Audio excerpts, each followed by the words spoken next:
bẹ́ẹ̀ ni ìdàbà ti ń gbọ́ pàmpàmpàmpàmpà ẹ ti mọ̀ pé àti désòrè tún gbà tí wà ní aláàárọ̀ ti tóní lórí pápá ibi tá a ti máa ṣe kíni tá a ti máa wọ̀yá àjà láàárọ̀ ti tóní lórí pápá o ìròyìn oríṣiríṣi ló jẹyọ o ibi tá a ti máa ṣe kíni gbàsgbòs ló jẹyọ lánàá ìyẹn lórí pápá o báwo ló ṣe ń lọ lọ́dọ̀ títí lọ́hùn ṣe ẹ̀ ń filẹ̀ lọ́wọ́lọ́wọ́ báyìí àwọn olófilẹ̀ o ikọ̀ ìgbàgbọ́bọ̀lù Chelsea the Blues orí bá yín ṣe lánàá o ọlọ́run kò yín yọ ní ibi tí kíni ibi tí Liverpool ní àwọn òṣèkíni àwọn òbájú Chelsea jẹ́ ìyẹn lórí pápá Stamford Bridge ṣùgbọ́n kí ló ṣẹlẹ̀ o ikọ̀ ìgbàgbọ́bọ̀lù Chelsea fakọyọ o wọ́n jẹ́ kó yẹ pé ẹ̀yin kẹ̀ ẹ̀ tó bẹ́ẹ̀ ẹ̀ máa dá lọ́mí bí ni o you will walk alone ta ló sọ bẹ́ẹ̀ o àwọn ọmọ Chelsea ló sọ bẹ́ẹ̀ wọ́n ní Liverpool máa dá walk alone ni o ṣùgbọ́n ní gbẹ̀yìngbẹ̀yìn àwọn méjèèjì wọ́n ṣe kíni wọ́n jọ yà lọ́tọ̀ọ̀tọ̀.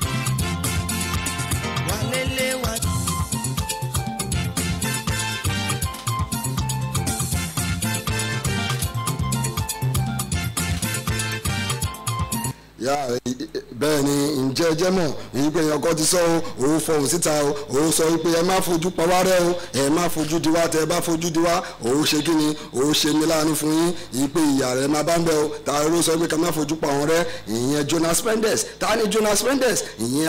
aṣọ́lé tó gáràtà ìyẹn fún orílẹ̀-èdè Guinea Bissau àwọn ikọ̀ ẹgbẹ́gbẹ́bọ́ọ̀lù Guinea Bissau tá à ń pè ní the Jutos àwọn ló sọ bẹ́ẹ̀ o òun ní pé kí ni òun sọ owó ló ń fọhùn síta o èyí pé ẹ lọ ń gbáradì the Pharaoh of Egypt ẹ̀yin Super Eagles mò ń bá rí o oní nísìnyí ẹ lọ ṣe kí ni ẹ fojú rénú àwọn ẹni báwo ni tàwọn ṣe jẹ́ ẹ má gbàgbé àwọn òwà ṣeré ìyẹn lórílẹ̀‐èdè Cameroon nínú ìdíje AFCON èyí lè tá à ń wò lọ́wọ́lọ́wọ́ èyí tó máa ṣe kí ni ti opening ceremony ìyẹn ìbẹ̀rẹ̀ ọ máa ṣe aṣọ lójú ogun AFCON ìyẹn tó bá di ọjọ́ Sunday oṣù tá a wà yìí ọ̀sẹ̀ tá a wà yìí nínú oṣù tá a wà yìí bẹ́ẹ̀ náà ni o Jonas Mendes ló ń sọ pé ó ní Super Eagles ẹ fojú pawárẹ́ kẹ ríran o ẹ fojú gbiná o nísìnyí ẹ má gbàgbé wípé àwa mọ nǹkan tó ṣe yín o lọ́wọ́lọ́wọ́ báyìí ẹ̀ ń ṣòjòjò ara yín ò yá ṣùgbọ́n ẹ̀ ń fọkàn akíngbé kí ló ṣẹlẹ̀ sí Super Eagles fúnra rẹ̀ òun jẹ́ kó máa di mímọ́ o ẹ jẹ́ kí máa jẹ́ kó di mímọ́ fẹ́yìn náà kí máa gbé sí létí lé ìgbé bó ṣe ń lọ lélẹ́yìí o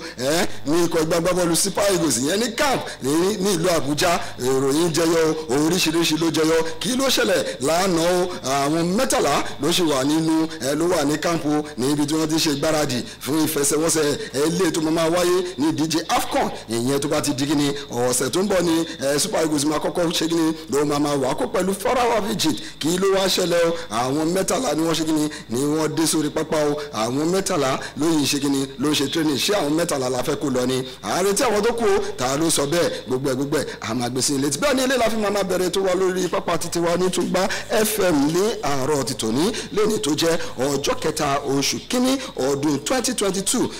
ọjọ́ ajé ló bọ́ sí ajé wa gbogbo wa rí o ajé àfilẹ̀ gbogbo wa ṣe ibùgbé pẹ̀lú àṣẹdùmarè àtúntì dé sórí pápá tiwa yẹn láti gbé nǹkan tẹ́ mọ́ ń ṣe kíni tẹ́ mọ́ ń jẹ dé bẹ́ẹ̀ náà ni a ní pé ká máa fi nù í lọ́lọ́kọ̀ òjọ̀ kan ìyẹn kíni lórí pápá o èmi olólùfẹ́ yín náà kí mo láti bọ́ sí gbogbo mọ́sá Akeem Spinner náà ló máa fẹnu mi ọ̀nà náà ló máa fẹnu mi àwọn lóríṣiríṣi lọ́lọ́kọ̀ òjọ̀ kan níbi tí mo ti retí àwọn kíni àwọn late comer tó wọ́n dé sórí pápá yẹn mọ́gbàgbé wọ́n na àwọn kan lánàá àwọn kan pàdánù lánàá àwọn kan draw lánàá wọ́n wá ń ṣòjòjò òtútù mú wọn wọ́n ní COVID-19 àlè ṣe kíni à ń retí wọn o àwọn tó bá ní COVID-19 tó fẹ́ wá bẹ́ẹ̀ ni Sunday Akínbólú ìyẹn super sub mi òun wà lórí pápá pẹ̀lú mi lẹ́nìí lórí jẹ́ kí n máa ní àǹfààní àti máa wá jákèjádò gbogbo àgbáyé níbi tẹ́ bá ti ní àǹfààní àti máa tẹ́ sórí ẹ̀rọ ayélujára yín àti sórí Facebook live Sunday Akínbólú bẹ́ẹ̀ ni Sunday Akínbólú wà ń bẹ̀ àwọn ẹjọ́ la bí òun tún ti ń kẹjọ́ bọ̀ ẹ má gbàgbé ìpè lára àwọn tó ṣe ségesège nìyẹn COVID-19 ló ń parọ́ mọ́ ṣùgbọ́n lọ́dọ̀ ti tèmi mo ti jẹ́ kó mọ̀ pé lẹ́yìn eléyìí tí kó dúró ṣé kíni kó máa tẹ̀kọ̀ létí o tó bá ti mọ̀ pé òun fẹ́ lọ on isolation ẹjọ́ la bí o ṣe kíni o ti dé sórí pápá tiwa nìyẹn o bẹ́ẹ̀ ni Sodiq Akínbólú jẹ́ káwọn aráàlú sáyé fi jẹ́ kó mọ̀ ẹ́ pò wà lórí pápá pẹ̀lú mi kò ń ṣèmi nìkan ni mo máa ṣe kí ni mo máa fẹnu mi àwọn àpọ̀nbí. ẹ káàárọ̀ ẹ̀yin aráalé àkí káàbọ̀ sórí ètò Lágbo Sport láàárọ̀ tòní ó ṣe wà ń fẹ́ ṣòfófó kan fún yín ni o ṣe ìjẹ́ ìmọ̀ yìí pé fọ́ọ̀mù Manchester United ti wà ń tàbá ẹ̀ ọmọ Chelsea ṣe ni wọ́n wá gba fọ́ọ̀mù Man U ọlọ́wọ́ fẹ́ tọwọ́ Man U kẹ́ torí wọ́n ti ń drop form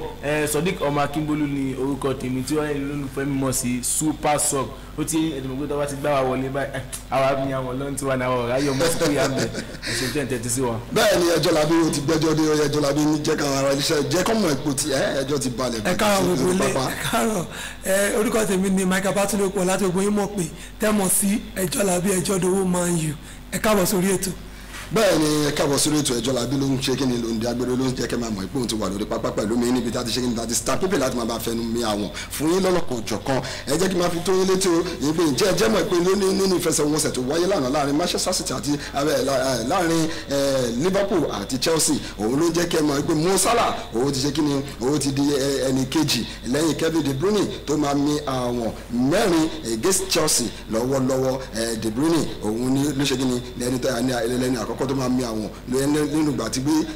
tó bá ń wà kó pẹ̀lú Chelsea ní Stamford Bridge nísìnyí Mohamed Salah òun náà ṣe bẹ́ẹ̀ jẹjẹ túmọ̀ pé Sadio Mane òun ló gba earliest booking ìyẹn ní àná nígbà tí Liverpool wà kó pẹ̀lú Chelsea lórí pápá ní Stamford Bridge 15 seconds ìṣẹ́jú àáyá náà ni Sadio Mane ló gba yellow card ìyẹn lórí pápá nígbà tó fún Cesar Azpilicueta tó fún lẹ́bù lójú pé ìwọ ojú ẹ̀ máa bàjẹ́ ni máa bójú ẹ̀ jẹ́ ṣé wọ́n ló fẹ́ dá mi dúró nísìnyí Sadio Mane òun ni ẹni tó ṣe kí ni tó tún ṣerú ẹ̀ irú eléyìí ṣẹlẹ̀ ní ọdún 2006-2007 ní irú eléyìí ṣẹlẹ̀ ìyẹn tí Sadio Mane tó tún fi ìtàn mí sílẹ̀ bẹ́ẹ̀ ni eléyìí náà kásárì jẹ́ kẹ́ máa mọ̀ ìtorí kọ́ta yín jẹ́ kẹ́ máa mọ̀ ní pé àwọn máa ṣe kí ni ẹ máa ní àǹfààní láti fi dábàá ń darapọ̀ mọ́ wa láti máa jẹ ọlọ́kanòjọ̀kan ẹ̀bùn tó bá ti ń tó àsìkò àwọn tá a bá ń béèrè lọ́wọ́ tá à ń sọ síta òun ni a máa ṣe kí ni la máa mọ̀ ẹ máa bá wa ká lọ ẹ má gbé kúrò ń bẹ̀ o.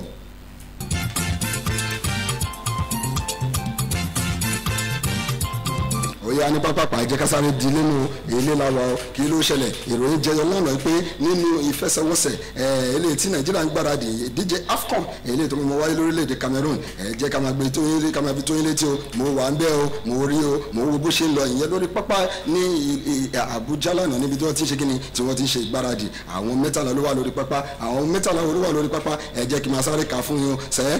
Seydou Sanusi ìyẹn láti orílẹ̀‐èdè Porto ó ṣe kíni ó wà ń bẹ̀ Maduka Okoye ó wà lórí pápá bó ti ẹ̀yẹ́ pé kò ṣe kí ni kò bá wọn ṣe training ìyẹn kò bá wọn gbáradì lánàá Moses Simon wà ń bẹ̀ o Francis Uzo wà ń bẹ̀ Henry Oyekuru wà ń bẹ̀ Peter Ọláyínká wà ń bẹ̀ Chidozie Awase wà ń bẹ̀ Chidere Juke wà ń bẹ̀ Daniel Apeyi kò gbẹ́yìn ń bẹ̀ o Sodiq Umar òun wà ń bẹ̀ Olisanda wà ń bẹ̀ John Obu nǹkan òun wà lórí pápá Táíwò Awoniyi wà ń bẹ̀ ǹjẹ́ jẹ́ mọ́ pé àwọn tó ṣe kí ni àwọn tí wọ́n retí kó dé kó wọ́n bá wọn lórí pápá lẹ́ni ibẹ̀ láti rí Kelechi Iheanacho là ń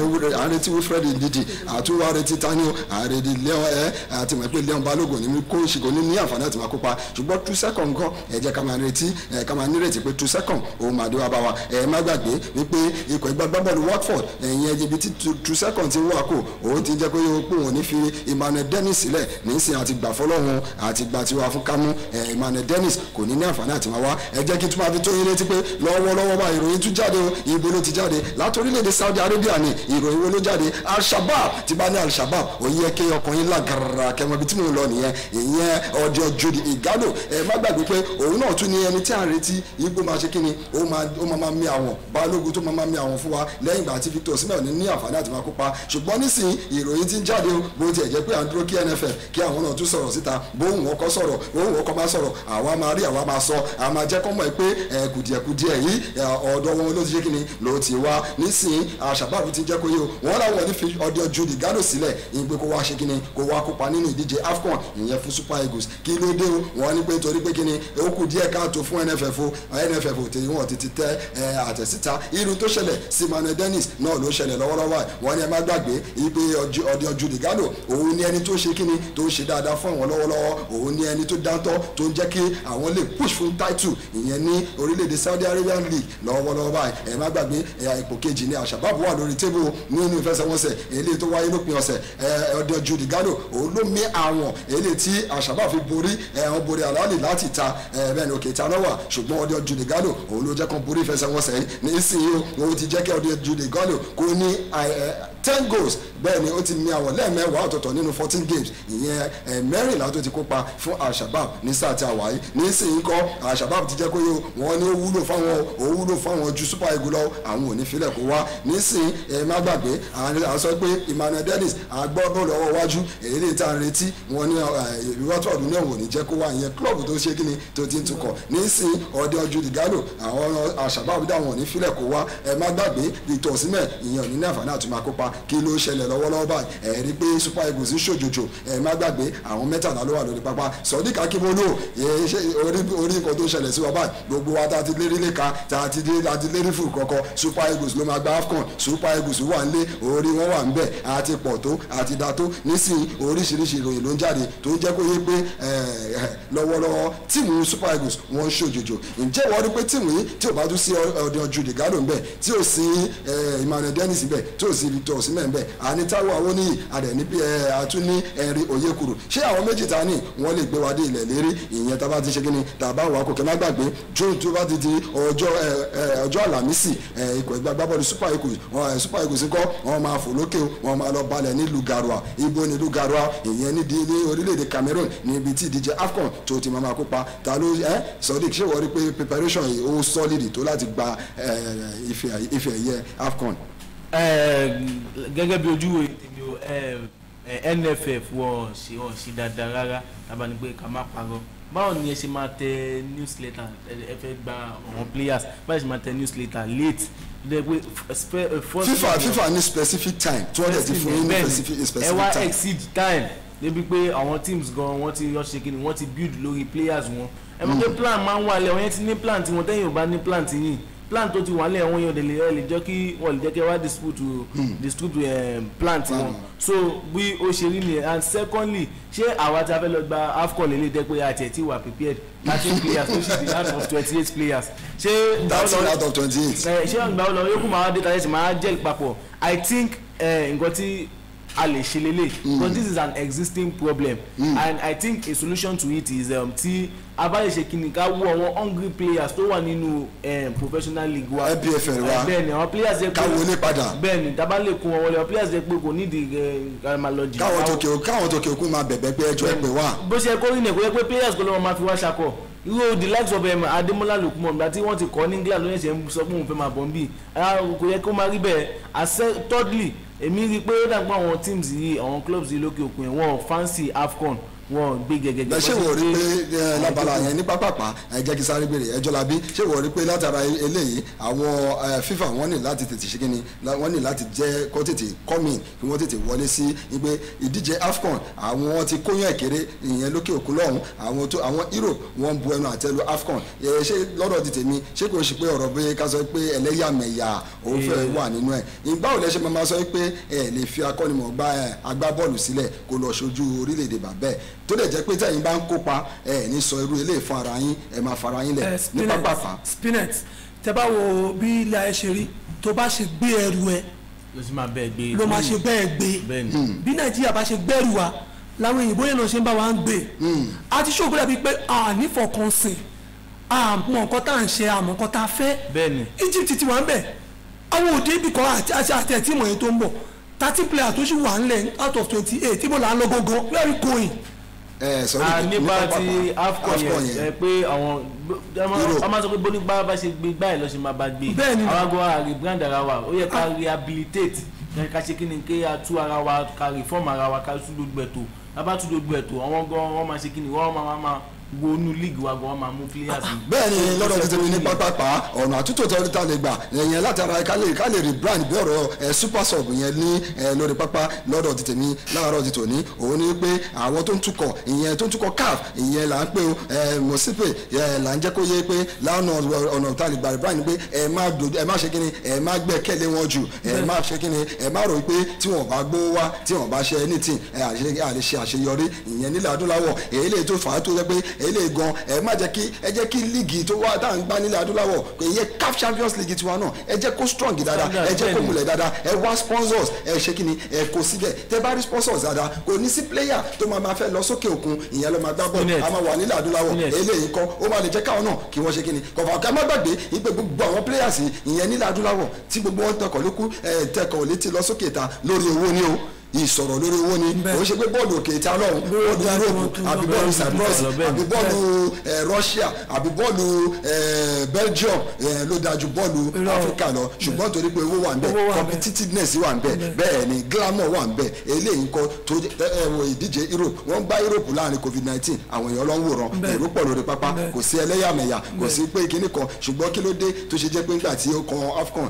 oríṣiríṣi ìròyìn ló ń jẹyọ ìròyìn tí ò dá tí ò bá inú eléyìí kọ́ àjọ CAF wọn láti ṣiṣẹ́ lé lórí bẹ́ẹ̀ ni bí CAF ṣe ń ṣiṣẹ́ náà ni kí NFF máa ṣiṣẹ́ ká má gbàgbé ìṣòro tiwa tá à ń dojú kan lé ó ní agbára lọ́dọ̀ ti tèmi má gbàgbé wípé à ń ṣe kí ni à ń gbáradì ìgbà fẹ́ lọ gba ìdíje AFCON èmi pẹ̀lú preparation tá à ń rí lọ́dọ̀ ti tèmi mi ò fọkàn sí ibi àlè gba ìdíje AFCON opinion ti tèmi ni o bẹ́ẹ̀ ni ẹni tó bá ṣe kí ni ẹni àǹfààní ẹ̀yà ara lé láti máa dá sétò yẹ ẹ lè pè wá sórí 08056131009 08056131009 tàbí kẹ́ pé 08113051009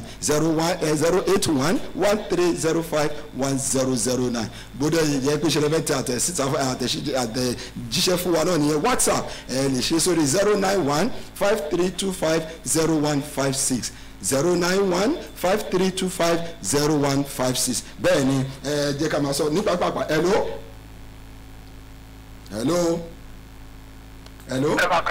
ẹ káàárọ̀ o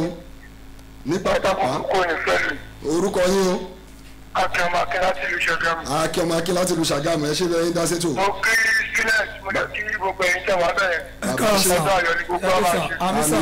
ẹ ní sọ̀rọ̀ tán lágbára náà. àmín sà. náà àtúpẹ́ lọ́dọ̀ náà pé a ti rí ibi tá à ń lọ.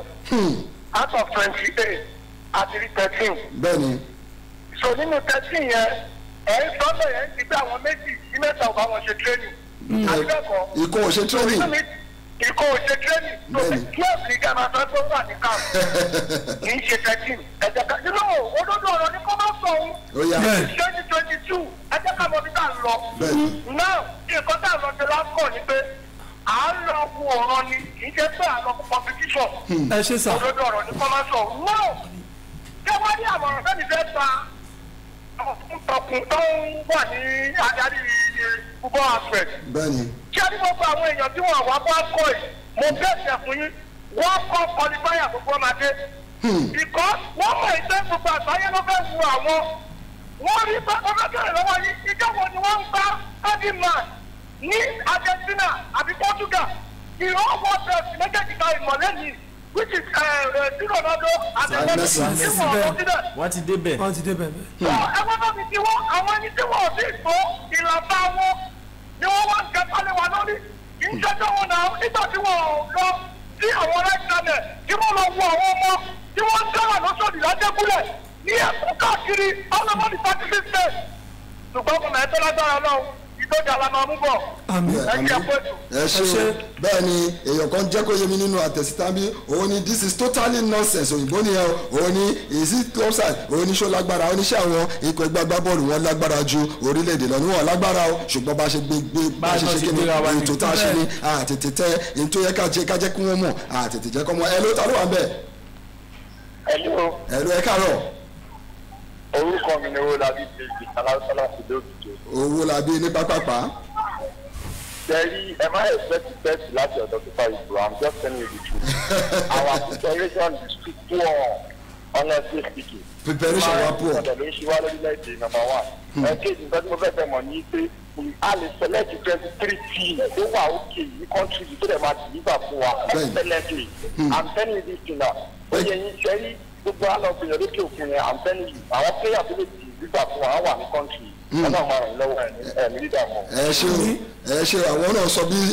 Sodiq Akínbólú ṣe sọ òun ní pé kẹ́ ẹ padà sílé o ìdíje NPFL káwa player wa níbẹ̀ bóyá tá a bá ti ṣe lè gan ara wa balẹ̀ lókè bẹ́ẹ̀ ni kí ló tún wá ṣẹlẹ̀ ní pápápá o ìròyìn jẹyọ ìyẹn goalkeeper aṣọlé ìyẹn fún orílẹ̀-èdè Guinea Bissau òun jẹ́ pé ẹ má gbàgbé pé àjọ wà nínú gúrùpù ní ìsọ̀rí kan náà ìyẹn Guinea Bissau àti Sudan pẹ̀lú Egypt òun wá jẹ́ kó yé òun ní àwọn ti kíni àwọn ti gbáradì gidigidi o èyí pa ti fojú rẹ náà àwọn dẹ̀ mọ̀ pé ìṣòro wà nínú Super Eagles lọ́wọ́lọ́wọ́ báyìí àwọn mọ̀ pé ń kojú ìṣòro ṣùgbọ́n ẹ fa ṣọ́ọ̀bù ìṣòro yín ni o nísì àwọn ti gbáradì o akọ́nimọ̀gbá ìyẹn fún Guinea Bissau orílẹ̀-èdè Guinea Bissau ìyẹn Basiro Conde òun sọ̀rọ̀ kí ló sọ òun ní àwọn ti pe agbábọ́ọ̀lù tó dáńtọ́ gidigidi tẹ́yìn náà lérò pé àwọn ní òun ni wọ́n wà nínú FC Porto ìyẹn Nanu òun ló wà ní Monaco ìyẹn Pele òun ní Victoria Setubakọ Frederick Camara òun ní Niso Sonko òun ní àwọn ti pe Ambry òun láwọn ti pe gbogbo àwọn tó dáńtọ́ náà àwọn ti pè wọ́n wá òun ní kẹmàrún òun ní àwọn táwọn dárúkọ ẹ lọ́wọ́ bọ́ ṣe dáadáa ẹ má rò bí ẹ̀yin nìkan lẹ́ni player tó ṣe dáadáa lókè òkun ẹ lọ fojú rẹ náà kẹ fojú rẹ náà àwọn rẹ́dí àti dàyín lágbónú ṣé Guinea Bissau ló tún fẹ́ da Super Eagles lágbónú ẹ má gbàgbé ìgbà ń ṣòjòjò nínú preparation wa ìyẹn nínú ìgbáradì wa lọ́wọ́lọ́wọ́ báyìí ṣàwa lè borí ìdíje ìyẹn a lè kọjá a lè mórí bọ́ nínú ìsọ̀rí tá a wà ìyẹn question of the day tí ìfẹsẹ̀wọnsẹ̀ bá ti bẹ̀rẹ̀ a máa ṣe kíni gbogbo ẹ̀ a máa gbé sí létí ẹ ló last caller ta ló wà ń bẹ̀ hello ẹ káàárọ̀ ọlọ́run ló ń tó. àdẹ̀kùnodò aṣọ́dọ̀dọ̀. àmì ní pápápá. orúkọ tèmi ni àwọn oníkà pàtàkì. ẹjọ́ fún akẹ́kọ̀ọ́. ó lọ́ọ̀bì kan aránṣẹ́ ni. òkè láìpẹ́. àmì. ó yá ní pápápá nítorí pé kò àròjọ mú sorókò.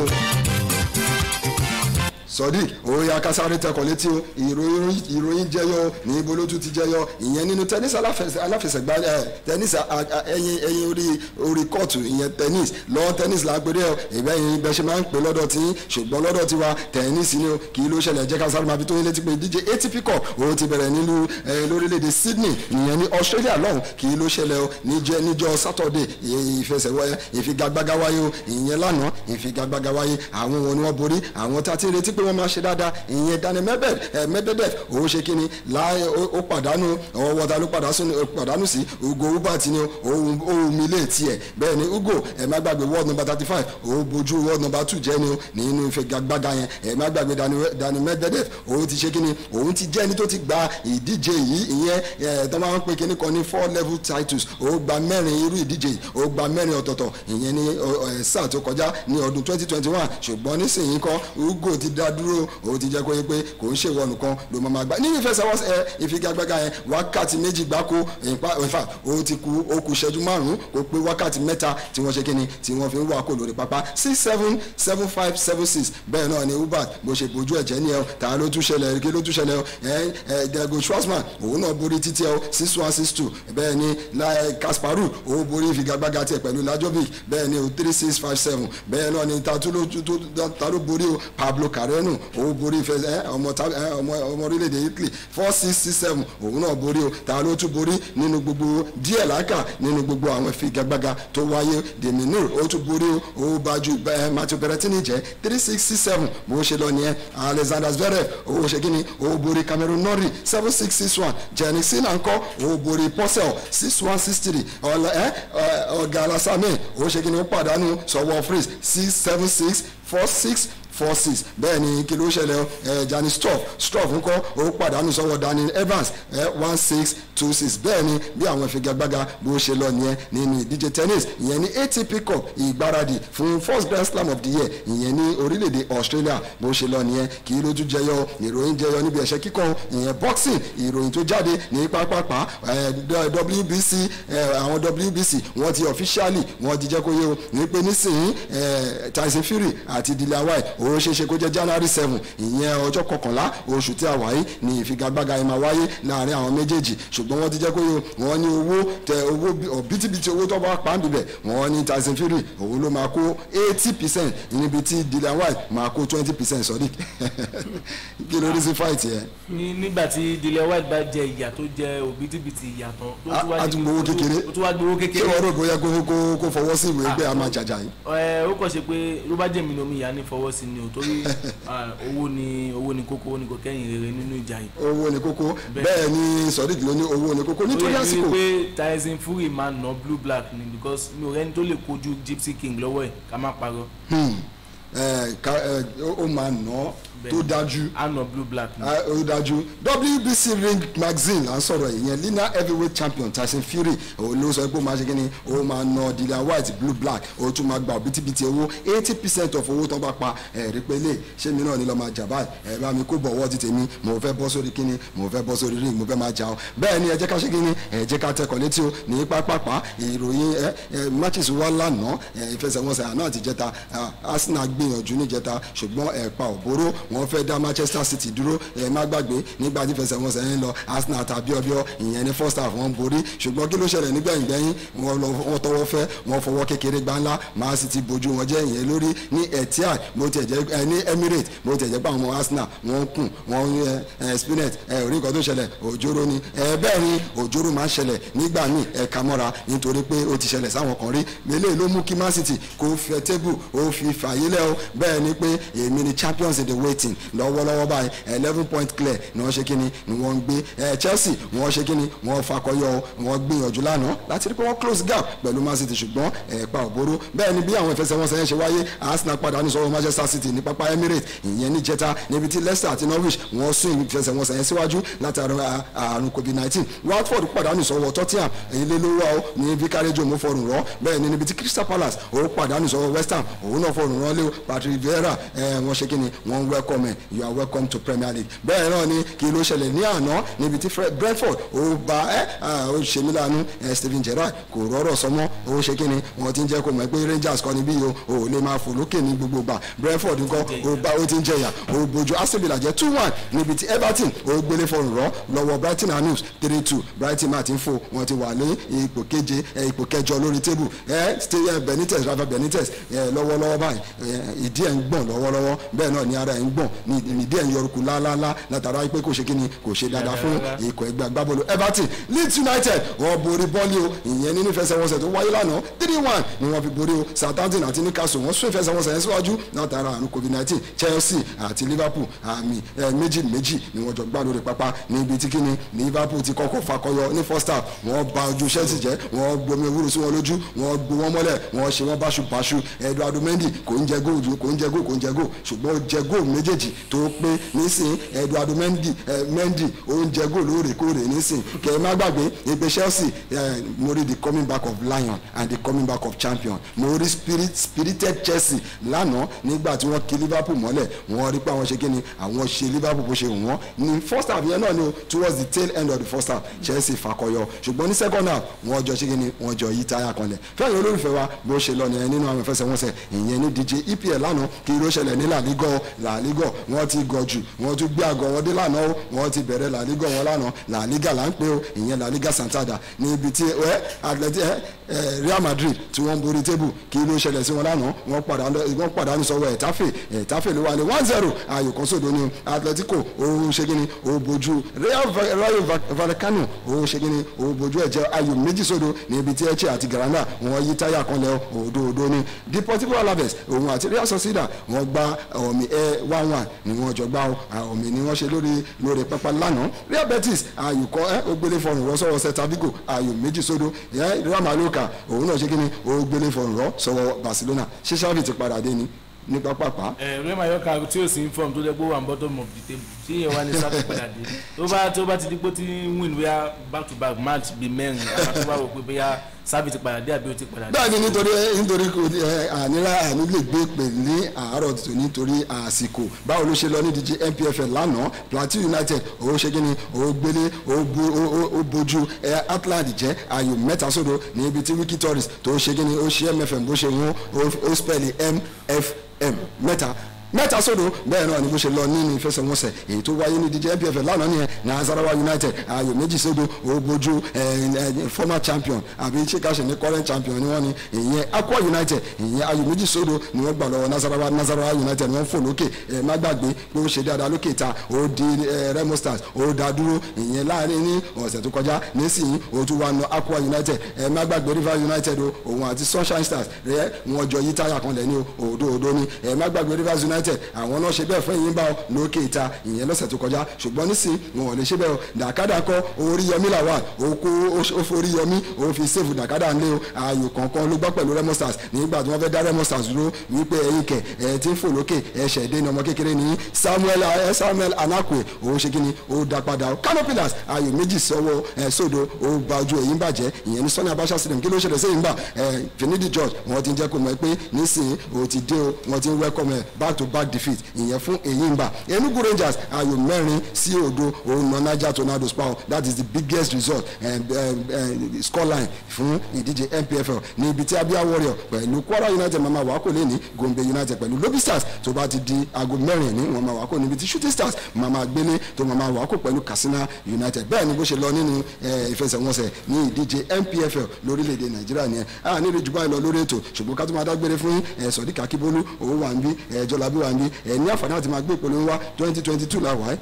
wọ́n ní new year new system new year bẹ́ẹ̀ ni tẹ́ bá ṣe kí ni tẹ́ bá ń darapọ̀ mọ́ wa lórí ètò máa ní oríṣiríṣi àǹfààní tá a ti là kalẹ̀ tẹ́ máa gbádùn ìyẹn lórí pápá ìyẹn ní